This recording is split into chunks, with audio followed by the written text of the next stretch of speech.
ባዛር ላይ መርዝ ይሸጣል፣ ባዛር ላይ ማር ይሸጣል። መጡ መግዛት የምኑ ነው? ዓለምን አንድ አድርጓል እንጂ እኮ ግን ቤተሰብን ደግሞ ለያይቷል። ቦምቡ እንዴት መያዝ እንዳለበት ካላወቀ ፈልቶ ፈንድቶ ራሱን ነው የሚያጠፋው። የጣደችው ወጥ እስከሚያርድ ድረስ ባል ሲመጣ ምግብ ሳትሰራ የምትጠብቅ ከጸሎት መጽሐፍ በላይ ስልካቸውን ዘመድ ያደረጉ ሲበሉ ሲጠጡ እንኳን ጊዜ የሌላቸው። ሰላም ተወዳጆች እንደምን አላችሁ? ይህ ድጓ ሚዲያ ነው። በዚህ መንፈሳዊ ሚዲያ የተለያዩ ማህበራዊ ጉዳዮች፣ ልዩ ልዩ መንፈሳዊ ፕሮግራሞች ወደ እናንተ የሚቀርቡበት ነው።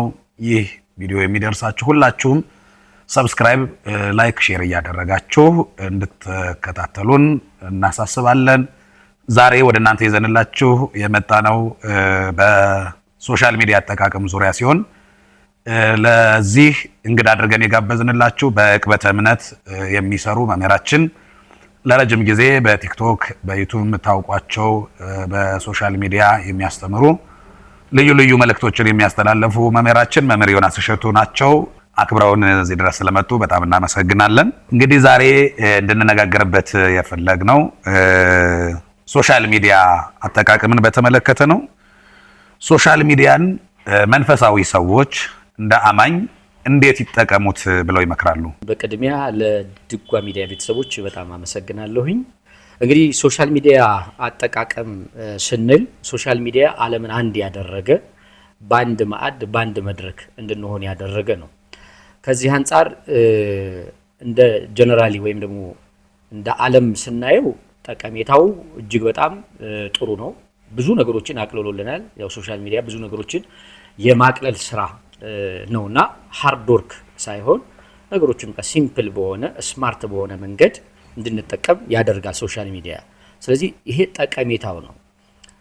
የሶሻል ሚዲያን ጠቀሜታ በዚህ መልኩ ቤተክርስቲያን እንዴት ነው የምታየው፣ እንዴት ነው የምትጠቀመው የሚለውን ስንመለከት እውነት ለመናገር ዓለምን የምትመራ ቤተክርስቲያን ነች ያለችን እንጂ ዓለምን የሚመራት ቤተክርስቲያን የለችንም። ስለዚህ በየትኛውም ስፍራ ቤተክርስቲያን ለሁሉ ቀዳሚ ናት፣ ሁሉን የምትዋጅ ናት። መጽሐፍም እንደተናገረ ማለት ነው። ስለዚህ መስራቿ ክርስቶስ፣ አስተምሮቷ ክርስቶስ ነው። ስለዚህ ባለራእይ የሆነችዋ ቤተክርስቲያን ባለራእዩ ክርስቶስን የምታመልክ ቤተክርስቲያን ናት። ከዚህ አንጻር መንፈሳዊ ነገርን ግን እንዴት አድርገን እንጠቀም ብለን ስንመለከት ጥቅምና ጉዳት ስላለው ጠቃሚውን ነገር ይዘን እንድንቀጥል ቤተክርስቲያን ትመክራለች። የዓለሙን ነገር አምጥታ ባርካ ትጠቀማለች። ነገር ግን ስታመጣ ይሄ ግሳንግሱን የሚጠቅመውን የማይጠቅመውን አይደለም የምታስገባው ቤተክርስቲያን። ስለዚህ ለይታ አንጥራ አጥልላ ነው የምትጠቀመው። ከዚህ አንጻር ልጆቿ ኦርቶዶክሳውያን ሶሻል ሚዲያን እንዴት መጠቀም አለባቸው ከመንፈሳዊ አንግል ስንመለከተው የሚለውን ነገር በደንብ አጢ ነው ነገሮችን የቤተክርስቲያንን አስተምሮት አጣጥመው መቀጠል መቻል አለባቸው። ምክንያቱም የምናያቸው ነገሮች በጣም ከባድ ስለሆነ፣ አንደኛ ለሶሻል ሚዲያ እንግዳ ነን። እንግዳ ከመሆናችን አንጻር የሚቀረጸውም የማይቀረጸውም የሚወጣውም የማይወጣውም ነገር ሲወጣ እንመለከታለን። ይሄ በጣም አደገኛ ነው። ከዚህ አንጻር እንደ ቤተክርስቲያን እንግዲህ መዋቅር ያላትና አስተዳደር ያላት ቤተክርስቲያን ስለሆነች ህጎች ቢወጡ የሚል አንዳንድ ጊዜ ጥያቄዎች ይነሳሉ። በተለይ አሁን ዕቅበተ እምነት ላይ ስንሰራ ብዙ ጥያቄዎች ይነሳሉ። አንዳንዶች የንስሐ አባት በስልክ መያዝ ይቻላል፣ ንስሐን ወይም ደግሞ በስልክ መናዘዝ ይቻላልን ብለው የሚጠይቁ አሉ። ይህ በቀኖና ቤተክርስቲያን ላይ አልተደነገገም። ግን ቤተክርስቲያን በአባቶቻችን ሲኖዶሳውያኑ ዘመኑን ዋሽተው ወደፊት የሚያዩት ሊሆን ይችላል። ስለዚህ ነባራዊ ሁኔታውን ተመልክተን እንደ እግዚአብሔር ሐሳብ አባቶችን ማማከር ክፉ ስላልሆነ ደውለው አባቶቻቸውን አግኝተው ቢያማክሯቸው ካህን የነፍስ አማካሪ ነው። አየንተ እግዚአብሔር የእግዚአብሔር አይን ነው። ስለዚህ መፍትሄ ሐሳብ ይሰጧቸዋል በማለት እናማከራለን። ይሄ ራሱ አንዱ የሶሻል ሚዲያ አጠቃቀም ስለሆነ ማለት ነው። ሌላው በሶሻል ሚዲያ በዚህ በዕቅበተ እምነቱ ዙሪያ የቤተ ክርስቲያናት አስተምህሮት ምንድን ነው የሚለው ላይ በጣም ከፍተኛ ጥያቄ አለ። ይሄ ከፍተኛ ጥያቄ ምንድን ነው? የቤተ ክርስቲያኗን አስተምህሮትና የግለሰቦችን ባህሪና ጠባይ ወይ አኗኗርና ዘዬ የቤተ ክርስቲያኗ ትምህርት የሚመስላቸው ሰዎች አሉ።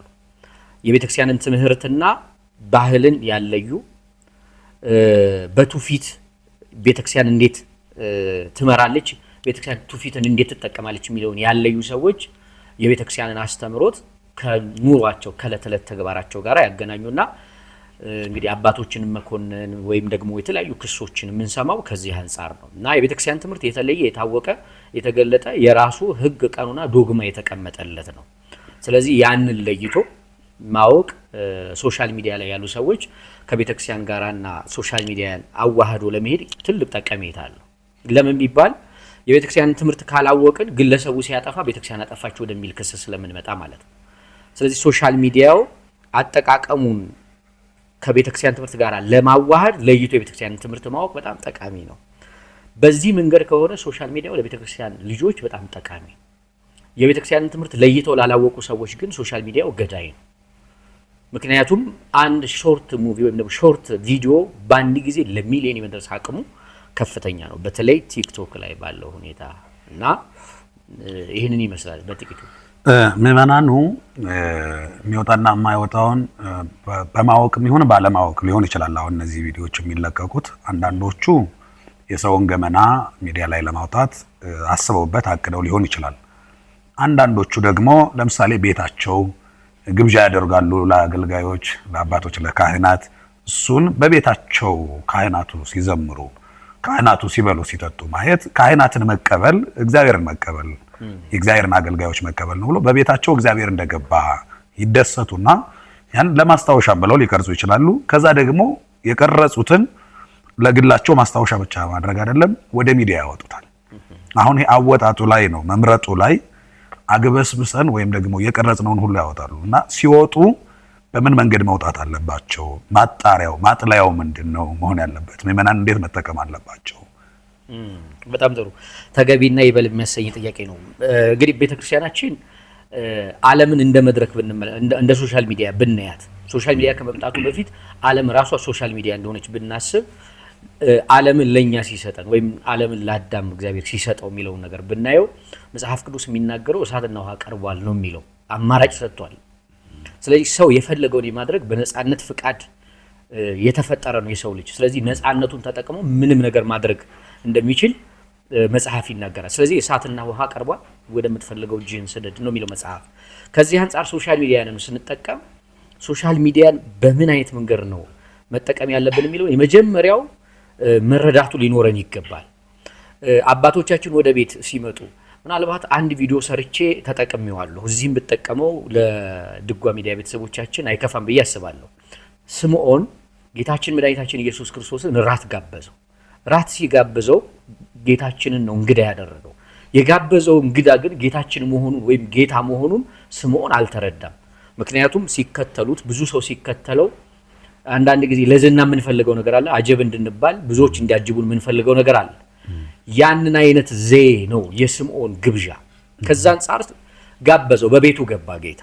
የምሕረት ጌታ በቤቱ ገባ። በቤቱ ሲገባ እንደ እስራኤል ልማድ የሚደረጉ እንግዲህ እንግዳ አቀባበላቸው ራሳቸውን የቻለ የእግር መታጠቢያ ወይም ደግሞ ማበሻ ጨርቅ የተለያዩ ነገሮችን ያደርጋሉ። ከዛ አንጻር አቅርቦለት ደቀ መዛሙርቱም ታድበዋል በዛ ራት ላይ። ስለዚህ ስምዖን ያደርግ የነበረው ግን የጋበዘውን እንግዳ ባለማወቅ ያማው ነበር።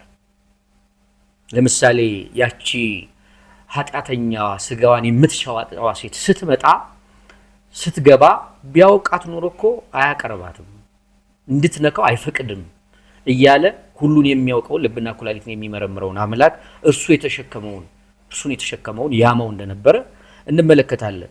ስለዚህ ምን ለማለት ፈልጌ ነው? አባቶቻችን ወደ ቤታችን ስንጋብዝ ቀደም እንደተናገሩት እርሶ አይንተ እግዚአብሔር ካህናት የእግዚአብሔር አይን የእግዚአብሔር እጆች ናቸው። እንግዳም ስንቀበል እግዚአብሔር ይገባል። ይሄንን በትውፊትም በቤተክርስቲያናችን ማስተምሮ እናውቃለን። አባቶችን ተቀብሎ ማስተናገድ በጣም ተገቢና ይበል የሚያሰኝ ነው። ነገር ግን ለምን ጋበዝናቸው? ከጋበዝነው በኋላ በረከቱ ምንድነው ብሎ በረከቱን ለማስቀረት ከኛ አጽንኖትና ማስተዋል ያስፈልጋል ማለት ነው። ከዚህ አንጻር ሶሻል ሚዲያው አሁን ሰሞኑን በፋሲካ ይሄ ነገር ሲንሸራሸር ተመልክተናል። ይሄ ለምእመናን ጉዳቱ ምንድነው? አንደኛ በረከታቸውን ያሳጣቸዋል። ሁለተኛ ደረጃ የሚወዷትን የሚያከብሯትን ሚስጥራትን የሚሳተፉባትን ክርስቶስ ጋር አንድ የሚሆኑባትን ቤተክርስቲያንን ያሳዝናሉ። ለምንድነው? አስተምህሮቷ ለጠላት ወይም ደግሞ ለአሕዛብ ተላልፎ ይሰጣል። መጽሐፍ እንደተናገረ በአንተ የተነሳ የእግዚአብሔር ስም ይሰደባል እንዳለ እግዚአብሔር በእኛ ይሰደባል ማለት ነው። እንደዚህ ላይ ጥንቃቄ ያስፈልጋል። ከዚህ ነው ሶሻል ሚዲያ እንድንጠነቀቅ እንድንታቀብ የሚያደርገን። እንግዲህ በቤተ ክርስቲያንም የተለያዩ ጥያቄዎችን አቅርበናል። አባቶች እየተሰራበት ያለው ጉዳይ እንዳለ ሰምተናል። ወደፊት እንግዲህ ቤተ ክርስቲያን እግር በእግር ተከታትላ ቀኑና ቤተ ክርስቲያን እንዴት መሆን አለበት ከሶሻል ሚዲያ ጋር ተያይዞ የሚለውን ይፋ ታደርጋለች ብለን እንጠብቃለን። በጣም እናመሰግናለን መምህራችን። ቤተሰቦቻችን ሰብስክራይብ እያደረጋችሁ ለሌሎቹም ይሄ ቃል እንዲደርስ መልእክቱን በሼር በማድረግ አብራችሁን እንድታገለግሉ አብራችሁን ቆይታ እንድታደርጉ እንጋብዛለን። ሌላው ምንድነው ሚዲያው ላይ ስልካችን ላይ ስንጠቀም ቀጥሎ የሚመጣው መዝሙር ሊሆን ይችላል፣ ቀጣዩን ደግሞ ዘፈን ሊሆን ይችላል፣ ቀጣይ የሌላ እምነት አገልግሎት ሊሆን ይችላል፣ ቀጣይ ደግሞ ሌላ ሊሆን ይችላል እና ይሄ ደግሞ የምናደርገው ራሱ ሶሻል ሚዲያው እኛ ሁልጊዜ የምንጠቀመውን ነገር ነው የሚያመጣልን። ሰብስክራይብ ያደረግነውን ፎሎ ያደረግነውንና በተከታታይ የምንጠቀመውን ነገር ነው የሚያመጣልን።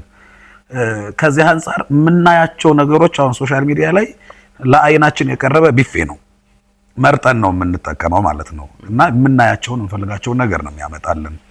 እዚህ ላይስ አንድ ጊዜ ዘፈን፣ ስለዚህ የምናዳምጠውም የምናየውም አንዳንድ ጊዜ ዘፈን ነው፣ አንዳንድ ጊዜ መዝሙር ነው፣ አንዳንድ ጊዜ ሌላ ነገር ሊሆን ይችላል ማለት ነው።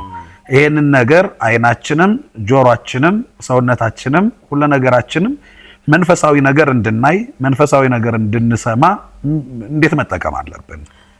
ግሩም መምሬ፣ እውነት ለመናገር እንግዲህ ይሄ መንፈሳዊ ሚዲያ ነው። ከዛ አንፃር መንፈሳዊ ልጆች ለሆኑ ነው የሚደርሰው በብዛት።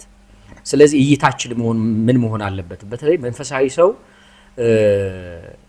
በደንብ የተሳለ መሆን መቻል አለበት። የሚመጣውን ነገር እንዴት ነው ዲፌንስ ማድረግ ያለብን የሚለውን ነገር ይሄ ሶሻል ሚዲያው ክሬት ሲደረግ ከሰው ልጆች አእምሮ ጋራ ካስተሳሰባቸው ጋራ ከፍላጎታቸው ጋራ የተገናኘ አታችነት አለው።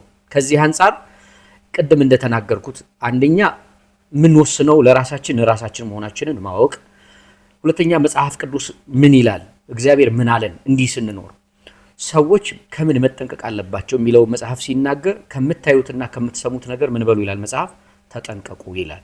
ስለዚህ በምናየውና በምንሰማው ነገር አልባሌ ዋዛ ፈዛዛ ወይም ደግሞ እጅግ ገዳይ ነገሮችን የምናስገባበት መንገድ አለ። ከዚህ አንፃር ከምናየው ከምንሰማው ነገር መጠንቀቅ።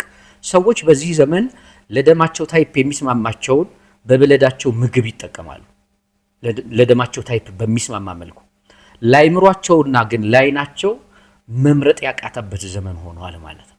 ስለዚህ በደማችን ታይፕ መርጠን እንደምንመገበው ሁሉ ለአእምሯችንም መርጠን መመገብን ቤተክርስቲያን ትመክረናለች። ከዚህ አንፃር በዚህ መልኩ ጥንቃቄ ማድረግ አለብን፣ የመጀመሪያው። ሁለተኛው ደግሞ ከአእምሮ ጋር የተያያዘ በመሆኑ እኛ ሰብስክራይብ የምናደርገው ምንድን ነው እንድናይ ለራሳችን እየፈቀድን ራሳችን ሰው በፍቃዱ ላይ የተመረኮዘ ማንነት ስላለው ምንድን ነው እያደረግን ያለው የሚለው በራሱ መጠየቅ አለበት እንጂ እንደው በተቀደደልን ቦይ ዝም ብለን መፍሰስ የለብንም። ቅድም እንደተናገሩት ሶሻል ሚዲያ ባዛር ነው። ባዛር ላይ መርዝ ይሸጣል፣ ባዛር ላይ ማር ይሸጣል። መጦ መግዛት የምኑ ነው? የተጠቃሚው ነው። አንድ ወታደር ሰለጠነ፣ ትጥቅን ታጠቀ። የታጠቀው ከትጥቁ መካከል አንዱ ቦምብ ነው አይደል?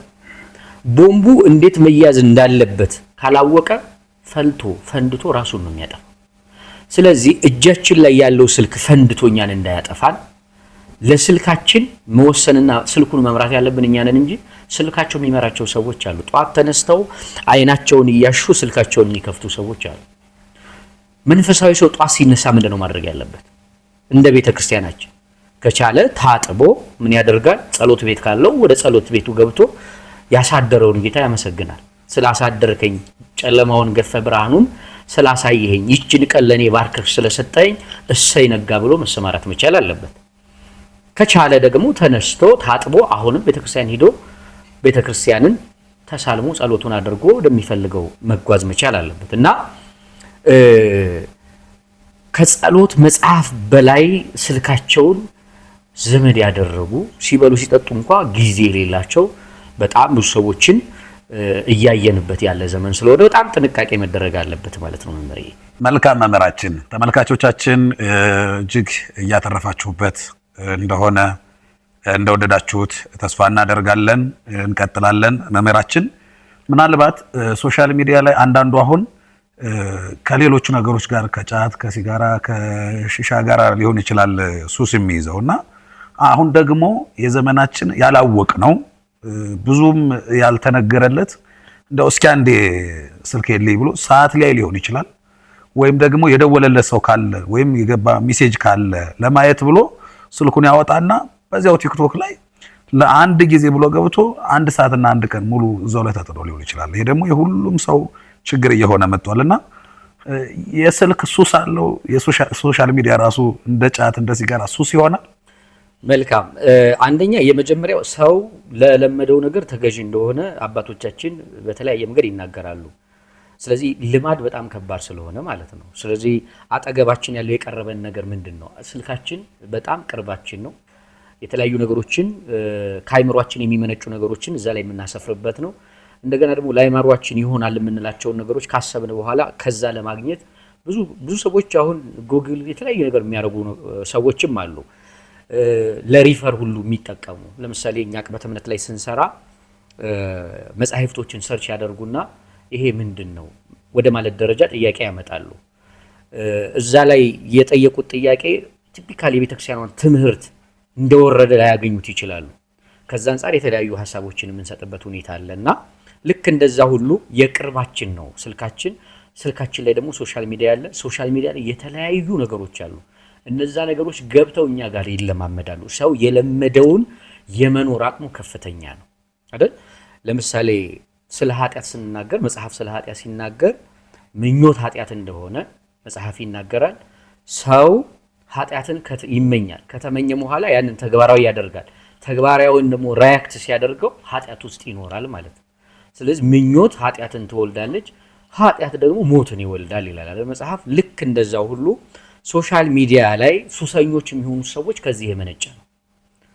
ስለዚህ ቀደም እንዳልኩት ስልካችንን እኛ እንምራው። አንድ ሰው መጠጥ ሲጠጣ መጀመሪያ መጠጡን እሱ ነው የሚያዘው። 1 ይላል፣ 2 ይላል፣ 3 ከ3 ካለፈ በኋላ መጠጡ ነው እሱን የሚያዘው ማለት ነው። በተደጋጋሚ እዛ ላይ ነገሮችን ባደረግን ቁጥር የሚገዛን ያ ተደጋጋሚ ያደረግነው ነገር ይሆናል። ከዚህ አንፃር አጠቃቀማችን ገደባና ልክ ያለው መሆን መቻል አለበት። በተለይ በክርስትና የሚኖሩ ክርስቲያኖች ወይም ደግሞ ክርስቲያን ልክ መጠን ያለው ነው። ከክርስቲያንም ደግሞ ብዙ ሰው ክርስቲያኖች የሚባሉ ክርስቲያናዊ የሚባሉ ሰዎች አሉ። በተለይ ኦርቶዶክሳዊ ማይንድ ሴት ምንድነው? በቤተ ክርስቲያናችን ኦርቶዶክሳዊ የልጅ አስተዳደግ ይተባህላል። አባቶቻችን ያስተማሯቸው ትምህርቶች አሉ። ቅዱስ ዮሐንስ አፈወርቅ ያሉ አባቶች በጣም አስተምረውበታል በዚህ ጉዳይ ላይ። ስለዚህ የነዚህ አባቶች የቤተ ክርስቲያን አስተምህሮት ይሄ አፖስቶሊክ ፋዘር የምንላቸው አባቶች በሰፊው ሄደውበታል። ይሄንን እንዴት አስተማሩ የሚለውን በደንብ ማወቅ መረዳት ይጠበቅብናል። የምናደርጋቸው ነገሮች ሁሉ ጥንቃቄ በተመላበትና በማስተዋል ክርስቲያን በማስተዋል የሚጓዝ ነው። ክርስቲያን ያስባል፣ አስቦ የሚያደርግ ነው። በዘፈቀደ እንደፈለገ የመጣለትን የማያስገባ ይመረምራል።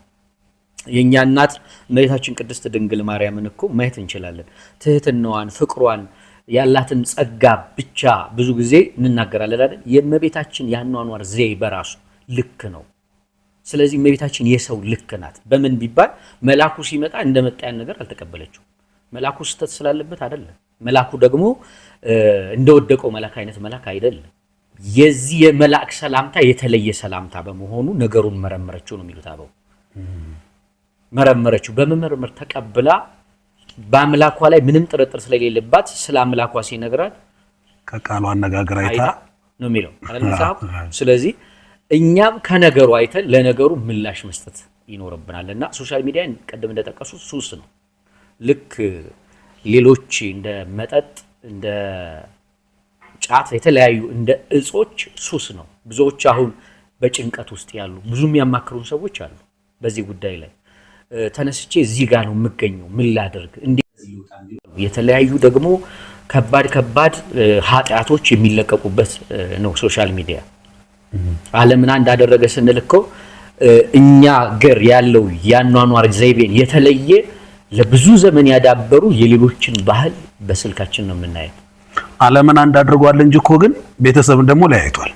በቃ ዓለምን ወደ አንድ ሰብስቧል፣ አንድ ላይ ያለውን ቤተሰብ ደግሞ ለያይቶታል። ለምሳሌ አንድ ጓደኛ ሁለት ሆነ ጓደኛሞች አብረው ይቀመጡና እንደዚህና እንደዚህ አብረን ያለ ነው በስጋ ግን ሁለቱም ስልኩ ላይ ይጣድና ይሄኛውን ወደዚህኛው ይሄኛውን ወደዚህኛው ወደ ፍላጎቱ ለያይቶናል ማለት ነው።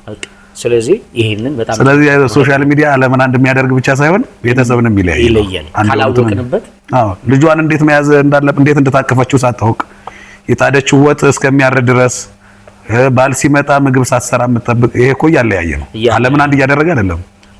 ሁለቱ አንድ የሆኑትን ባልና ሚስቶችም የለያያቸው ነው። ስለዚህ ሶሻል ሚዲያ ዓለምን አንድ አያደርግም። አንድ የሆነውንም ምን ይላል ይለያያል። ስለዚህ በብዙ መንገድ ብንመለከተው መልካም። ሁለተኛው ቅድም እንዳልነው ሱስ ከመሆኑ ባሻገር እኛ መጥፎ ሱስ ስለሚሆንብን ነው እንጂ በተለይ በአረብ ሀገር ያሉ እህቶቻችን እጣኑ፣ መስቀሉ፣ እምነቱ የሚናፍቃቸው የቅዳሴው ድምጽ የሚናፍቃቸው ደግሞ በጎ ሱስ ሆኖባቸው እዛ ሆነው በስልካቸው እዚህ የሚተላለፈውን ወንጌል ሀገር ውስጥ የሚተላለፈውን አገልግሎት የሚከታተሉ አሁን እኛ ችግሩ ምንድነው? ሰይጣን በስውር ስለሚያስተምረን መጥፎ ነው ሱስ የሚሆንብን። በጣም እንደተነሳን መዝሙር መስማት ሱስ ቢሆንብን እኮ ጥሩ ነበር። እንደን ካነሱት አይቀር እዚህ ላይ ጥቂት ልበልበትና መራከባችን እንጠቀልላለን። አንደኛ አሁን በውጭ ዓለም ያሉ በስደት ያሉ እግዚአብሔር አብሯቸው የተሰደደ እውነት ለመናገር ሥርዓተ ቤተክርስቲያንን ሲያዩ አባቶቻቸውን ሲያዩ በጣም ተስፋቸው የሚቀጠል በፊት ቤታቸውን ዘግተው ያለቅሱ የነበሩ አሁን ግን አጠገባቸው ካህናት እንዳሉ የሚሰማቸው እንደሆኑ ለትምህርት ሶሻል ሚዲያ ላይ ስንመጣ ሽንት ቤት ቁጭ ብለው ሳይቀር ወንጌል እንደሚያደምጡ በቪዲዮ ሳይቀር ያሳዩን በጣም ብዙ እህቶች አሉ። ስለዚህ ከብዙ ነገር ወደ እግዚአብሔር ምህረት የመጡ በጣም ብዙ ሰዎች አሉ። የግድ እንደው ቅድም እንዳሉት ጉዳቱን ብቻ የሰይጣንን ሐሳብ ብቻ ሳይሆን እግዚአብሔር የሰጠንንም ደግሞ የበጎ መስኮትንም ማየት መጠቀም ያስፈልጋል። እንደው የዳንኤልን መስኮት እኮ ስናስብ እንደ የግድ ምስራቅ ስንል ቤተክርስቲያንን ብቻ ነው አይደል እንድናስብ የሚያደርገን የግድ ያቺ እድሉም እንደነበረች ማየት ይጠበቅብናል አይደል። ወደ እግዚአብሔር የሚተነፍስባት መስኮት ናት ያቺ መስኮት። ከዛ አንፃር እነዚህ እህቶች በስደት ያሉ ወንድሞች በእውነት በዚች በስልካቸው መስኮት የኢትዮጵያ ኦርቶዶክስ ተዋሕዶ ቤተክርስቲያንን እያዩት ስርዓቷን እያዩ የሚጽናኑ ተስፋቸው የሚቀጠል እግዚአብሔር እኮ አይገደብም፣ ወሰን የለውም፣ በሁሉም ስፍራ አለ። ተስፋ ባደረግነው ልክ እግዚአብሔር ይመጣል አይደል። ያ መቶ አለቃ ምንድነው ያለው? ቃል ብቻ ተናገር ነው ያለው አይደል? ስለዚህ ቃል ብቻ ተናገር ልጅ ይድናል ነው ያለው። ስለዚህ ጌታ ቃል ተናገር ልጁ ባለበት ተነሳ። ስለዚህ ባሉበት ነው እግዚአብሔር የሚመራቸው፣ ባሉበት ነው እግዚአብሔር ተስፋቸውን የሚቀጥልላቸው፣ ስፍር ቁጥር የላቸው። ስለዚህ ሶሻል ሚዲያ ብዙ ጊዜ ነው ኔጌቲቭም ብቻ ሳይሆን ፖዚቲቭም በጣም ጠቃሚውን ነገር ደግሞ በሰፊ ያለው ብዙ ሰዎች ጥያቄያቸው ተመልሶላቸዋል። የቤተክርስቲያንን አስተምህሮ ታውቀዋል። ኢአማንያንም ደግሞ ከግብረ ኃጢአት ወደ ገቢረ ጽድቅ ብዙዎች መጥተዋልና ይሄ በጣም እግዚአብሔር የምናመሰግንበት መንገድ ነው። በጣም ጥሩ መምህራችን፣ እንግዲህ ለረጅም ጊዜ በሶሻል ሚዲያ ብዙ ደቀ መዛሙርትን አስተምራቸዋል። ሶሻል ሚዲያ ላይ ለረጅም ጊዜ በማገልገል በቅበተ እምነት ነው ብዙ ጊዜ ስታገለግሉ የቆያችሁት። ከዛ ተሞክሮ አንፃር ስለሰጡን ማብራሪያ በጣም እናመሰግናለን። ቀጣዩና መጨረሻው እስካሁንና አሁን ያለው ትውልድ ብቻ ሳይሆን ነገ የሚመጡት ልጆቻችን ተተኪው ትውልድ ደግሞ በጣም ያሳስባል። አሁን እኔ ልጅ አለችኝ። እቤት ስገባ ተፈትሼ ነው የምገባው ማለት ይችላል። መጀመሪያ ስልኬን ነው የምትፈልገው ማለት ወይም እያየች ከሆነ ስገባ ምንም እንዲህ እንደ ገላምጣ አይታ በቃ መጣ ማለት ነው ብላ ዝም ነው የምትለው። ስልክ ላይ አባ መጣ የሚለው ነገር አሁን ይሄ ናፍቆቱም እየቀረ ነው። ቀጣይ ላይ ደግሞ ጭራሽ ምንም አይገናኙም ማለት ነው።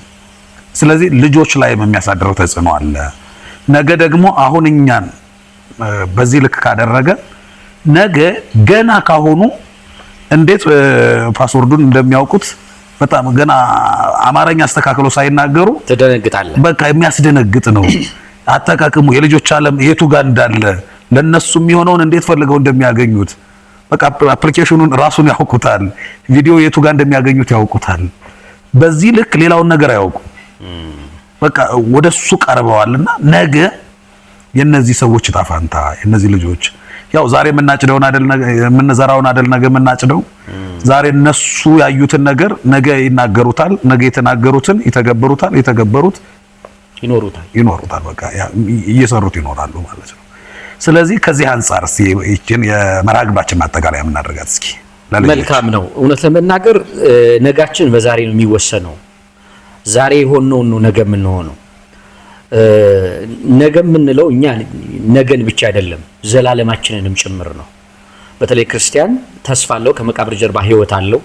በጉን ከበን የዘንባባ ዝንጣፊ ይዘን ነጭ ለብሰን ከቅዱሳኑ ጋራ ከመላእክቱ ጋራ የዘላለም ህይወት አለን።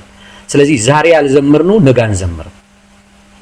ዛሬ ያልኖርነው ነገ አለን ብለን አንጠብቅም። ስለዚህ እንደዛ ሁሉ የልጅ አስተዳደግ ላይ በዚህ በሶሻል ሚዲያ ላይ አሁን ለወጣቱ ምንድነው የምናስተላልፈው መልእክት እንደዚህ እንደ ድጓ ሚዲያ ከተባለ ነጋችንን እንዳናጠብ ዛሬ አስፈተን መስራት ይጠበቅብናል። ሁሉም ሰው ኃላፊነት አለበት። ነገ ቤተክርስቲያንን የምንወድ ሰዎች ነገ ለቤተክርስቲያን ዛሬ ቤታችን መስራት አለብን። በምንወልዳቸው ልጆቻችን ላይ ኢትዮጵያን የምንወድ ሰዎች ዛሬ ቤታችን ላይ ልጆቻችን ላይ ከሰራን ነገ ሙሽራ የሆነችዋን ኢትዮጵያን ለማየት ምን እንላለን? እንበቃለን። አባቶቻችን ምንም በሌለበት ባላቸው በመስራታቸው ይቺን የመሰለች ሀገር እንድንረከብ አድርገውናል።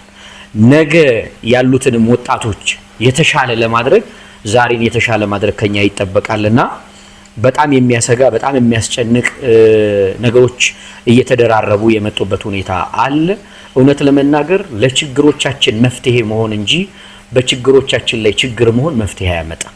ይሄ በደንብ መታሰብ መቻል አለበት። ከዚህ አንጻር በምናደርጋቸው ነገሮች ኃላፊነት የተሞላበት መሆን መቻል አለበት። ኃላፊነት የጎደለው ሶሻል ሚዲያ አጠቃቀም፣ ኃላፊነት የጎደለው ስራ ነገ ስንዴ አንጠብቅብን ከዳር ዘርተን ገበሬው የዘራውን ዘር ነው መልሶ ሊያጭድ የሚችለው። ከዚህ አንጻር ለምንዘራው ነገር ጥንቃቄ ማድረግ አለብን። መጻሕፍትም እንደተናገረው በመጨረሻ ላይ እንግዲህ መልስ ይሰጡበታልም ተብሎ ተነግሯል። ስለምን ስላደረጉት ነገር። ከዚህ አንጻር ስለምናደርገው ነገር ነገ መልስ ስለምንሰጥበት ጥንቃቄ ያስፈልጋል። እንደ ኢትዮጵያ ኦርቶዶክስ ተዋሕዶ ቤተክርስቲያን ግን ቤተክርስቲያን አንድም ቀን በዚህ ጉዳይ ላይ ተዘናግታ አታውቅም። ይሄ በጣም መታወቅ አለበት። ብዙ ሰዎች ቤተክርስቲያን በወጣቶች ላይ በህፃናት ላይ ለምን አልሰራችም፣ በማህበራዊ በግብረ ገብ ላይ ብለው ሐሳብ የሚያነሱ ሰዎች አሉ። እንደ ኢትዮጵያ ኦርቶዶክስ ተዋሕዶ ቤተክርስቲያን ግብረ ገብ ላይ የሚሰራ የለም፣ የሰራም የለም። የመጀመሪያው ስለማንጨክን ጨክነ ልጆቻችንን ሰንበት ትምህርት ቤት ስለማንልክ ነው። ሁለተኛ ደረጃ የምንወዳትን ቤተክርስቲያን በአፋችን ነው እንጂ በተግባር አይደለም። እንዴ የኛ እናቶች አባቶች እርስዎ ለምሳሌ ለቆሎ ትምህርት ቤት እናትና አባቱ አውጥተው ሲሰጡ የሚበላኮ ችግር አለ፣ ያለባሳት ችግር አለ፣ የመጠለያ የመኖሪያ ችግር አለ እኮ። ያንን ነገር ሁሉ እግዚአብሔር ያውቃል ብሎ በቁርጠኝነት ልጅን ለቤተክርስቲያን መስጠት ዛሬ ላለችዋ ቤተክርስቲያን የእርስዎ ቆሞ ማገልገል የእናት አባቶች ውጤት አይደለም እንዴ? ለአስኳላው ትምህርት ገንዘብ አውጥተን ከፍለን ልጆቻችን ትልቅ እንግሊዘኛ እንዲናገሩልን የምንተጋ ሰዎች ለምንድነው ግዕዝ እንዲናገሩልን ስብሐተ እግዚአብሔርን እንዲያቀርቡ ለምንድነው የማንጨክነው? ለምንድነው የማንከፍለው? ገንዘብ ክፈሉ አትልም ቤተክርስቲያን። ቢያንስ እንኳ ያለንን ነገር እንድንሰጥ ቤተክርስቲያን ልጆቻችሁን ላኩ ትላለች እና በሰንበት ትምህርት ቤት ደቀ መዛሙርት ይወጣሉ፣ ካህናት ይወጣሉ፣ ጳጳሳት ወጥተዋል። ከዚህ አንጻር አብነት ትምህርት ቤቱን እያጠናከር ነው አይደለም። ትላንትና አብነት ትምህርት ቤቱ ላይ የተሰራው ነው ዛሬ የምናያቸው ጳጳሳት። ከዚህ አንጻር የኢትዮጵያ ኦርቶዶክስ ተዋሕዶ ቤተክርስቲያን በሀገር ላይ ያለው የግብረ ገብ ሚና በጣም ከፍተኛ ነው። በሶሻል ሚዲያውም ላይ አሁን ላይ በጣም እየተሰራ ነው፣ እየተጠናከረ ነው። ከዚህ በላይ ግን ያስፈልጋል፣ መቀጠል ያስፈልጋል። ይሄ ግን የእያንዳንዱ ሰው ግዴታ አለበት እና ኦርቶዶክሳዊ ነኝ ካለ እርሱ ራሱ ቤተክርስቲያን ነው። ሁለተኛስ ለሚሰባሰብባት ህብረት ለሚያደርግባት ሚስጥራትን ለሚሳተፍባት ቤተክርስቲያን ኃላፊነት ሊሰማው ይገባል። ልጆቹን ሊልክ ይገባል። ልጆቹ ላይ ሊሰራ ይገባል እና ማንም ሰው በዚህ መንገድ ኦርቶዶክሳዊ ማይንድሴት ያልኩት ይሄንን ነው። እጅግ እናመሰግናለን መምህራችን ስለሰጡን ማብራሪያ። በጣም ብዙዎቻችሁ እንደተከታተላችሁን ተስፋ እናደርጋለን። የሰማችሁትን የተከታተላችሁትን ደግሞ ምናልባት በበጎ ህሊና ተረድታችሁ ጥያቄዎች ካሏችሁ ጥያቄዎቻችሁን ደግሞ ከዚህ አንጻር ይሄንን ቪዲዮ ብትሰሩልን፣ በዚህ ርዕሰ ጉዳይ ላይ ማብራሪያ ትምህርት ከቤተ ክርስቲያኑ አስተምሮ አንጻር ብትሰጡን፣ ምክር የምትሉት ካለ እሱንም እንግዲህ በቀጣይ የምንሰራ ይሆናል። ስለ ቆይታችን ከልብ እናመሰግናለን። በመጨረሻ የሚያስተላልፉት መልእክት ካለ? ምናልባት በዚሁ አጋጣሚ እንግዲህ ማስታወቂያ መስራት ከተቻለ እንግዲህ ከፈቀዱ ድጓ ሚዲያዎች ማስታወቂያ ልናገር። የመጀመሪያው ድጓ ሚዲያን ወይም ደግሞ ይሄን ድጓ ሚዲያን የምትከታተሉ የድጓ ሚዲያ ቤተሰቦች ከስሙ ተነስተን ብንመለከተው የቤተ ክርስቲያኗ ሀብት እንግዲህ በሰፊው ያለበት የቅዱስ ያሬድ እንግዲህ የመለኮታዊ መረዳትና እጅግ የዜማ መራቀቅ በተሳለጠበት የድጓ ስም የተሰየመ ሚዲያ ነው። በዚህ ላይ የቤተክርስቲያን አገልግሎት በጣም ብዙ እንጠብቃለን ከናንተ። ከዚህ ጋር ተያይዞ ድጓ ሚዲያን ሰብስክራይብ በማድረግ ላይክ በማድረግ ሼር በማድረግ ትምህርቶቹን ወይም ደግሞ የሚተላለፉትን መርሃ ግብሮች እየቆረጡ በየቲክቶኩ ሰው ክፉ ነገር ያሰራጨልን እንኳን ለቤተክርስቲያን አገልግሎት እና ይሄ እንድታደርጉ በቅድሚያ መልእክቴ ነው። እንደገና ደግሞ እኛም ቤተ ማርያም ሚዲያ እና አብይ ዜማ የሚል ሚዲያዎች አሉን። እነዚህ ሚዲያዎች ገብተው ሰብስክራይብ ላይክ ኮሜንት ቢያደርጉልን የኛም አገልግሎት ይደርሳቸዋል። ምክንያቱም የቤተክርስቲያን አገልግሎት ዘርፉ ብዙ ይሁን እንጂ ጽንሰ ሐሳቡ አንድ ነው። ዋናው ነገር በእግዚአብሔር ሐሳብ ወይም ደግሞ በእግዚአብሔር ቃል መረብነት ነፍሳትን ወደ ቤተክርስቲያን ወደ እግዚአብሔር ጽድቅ ወይም ወደ እግዚአብሔር መንግስት መጨመር ነውና ይሄ መልእክታችን ነው። እንግዲህ እግዚአብሔር አምላክ ኢትዮጵያን ህዝቦቿን ቤተክርስቲያናችን ይጠብቅልን። ከልብ አመሰግናለሁ። በጣም እናመሰግናለን። ተመልካቾቻችን እንግዲህ መርሃ ግብራችንን በዚህ መልኩ አጠናቀናል። እንደተባለው መልእክቶችን ተግባራዊ በማድረግ በበጎ ነገር መሳተፍ ከበጎ ነገር ጋር ተባበሩ ይላል መጽሐፍና ላይክ ሼር በማድረግ አብራችሁን አገልግሉ። አብይ ዜማና ቤተ ማርያም ሚዲያ ደግሞ እዛ ላይ ከሚያስተምሩት ትምህርት ላይ ነው አንዱን ዘርፍ አንስተን ዛሬ ለቅምሻ ያህል በድጓ ሚዲያ ያስተላለፍንላችሁ። ሌሎች ቅበተ እምነትና መሰል ተጓዳኝ ፕሮግራሞች በቤተ ማርያም ሚዲያ ለረጅም ጊዜም ሲያስተምሩ ቆይተዋል። መምህራችን አሁንም በመስራት ላይ ይገኛሉ። እንደዚህ አይነት ወቅታዊና ለትውልዱ ይጠቅማል ያሉትን መልእክት በቤተ ማርያም ሚዲያ ስለምታገኙ ቤተሰብ ሁኑ። እንዳልነው አንዱ መንፈሳዊ ሚዲያ ላይ መገኘት አንድ አውደ ምሕረት ላይ እንደመገኘት ቁጠሩት። ቀጣዩ ደግሞ ሌላ መንፈሳዊ ሚዲያ ላይ መገኘት ደግሞ አንድ የጉባኤ ፕሮግራም ላይ እንደመገኘት ቁጠሩትና መንፈሳዊ ጉዳዮችን አጋር በመሆን ሁላችሁም አብረን እናገልግል።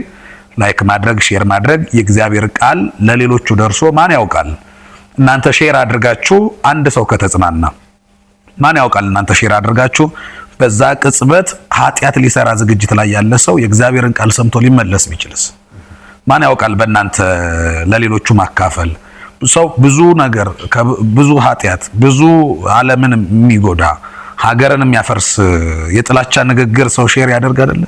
የእግዚአብሔር ቃል ለዓለም እንዲደርስ አብራችሁ በማገልገል ልክ ምጽዋት በመስጠት ብቻ አይደለም ሰው የሚረዳው የእግዚአብሔር ቃል ይሄ እገሌን ሊያጽናናው ይችላል፣ ይሄ እገሌን በዚህ ጉዳይ እየተጎዳ ስላለ ለእገሌ ሊጠቅም ይችላል። ለመጽናናቱ ምክንያት ብትሆኑ እናንተ ላሰብኩ ትችላላችሁ። የተሰበኩ ስብከቶችን ለዚያ ሰው ግን ሊጠቅሙ የሚችሉ ነገሮች እንዲደርሱ በማድረግ እየሰበካችሁ ነው። የእግዚአብሔር ቃል እንዲደርሰው እያደረጋችሁ ነውና በዚህ ቃል አብራችሁ የእኛን ሚዲያ ብቻ አይደለም መንፈሳዊና ለትውልድ ይጠቅማል ያላችሁት ጉዳይ ላይ ሼር ስታደርጉ ለዛች ነፍስ ምጽዋት እየሰጣችሁ እንደሆነ ቆጥራችሁ አድርጉት። ይሄን በእርግጠኝነት ነው የምነግራችሁ። ምጽዋት ለዛች ነፍስ መድኃኒት እየሰጣችሁ ነው፣ ከእግዚአብሔር ጋር እያስታረቃችሁ ነው እና በዚህ ልክ ተረድታችሁት ከመንፈሳዊ አገልግሎቶች ጎን እንድትቆሙ መልእክታችን ነው። ስለነበረን ጊዜ የአምላካችን የእግዚአብሔር ስም የተመሰገነ ይሁን። የተናገርነው ትውልድንም ይጠቅም ያድርግልን። አሜን።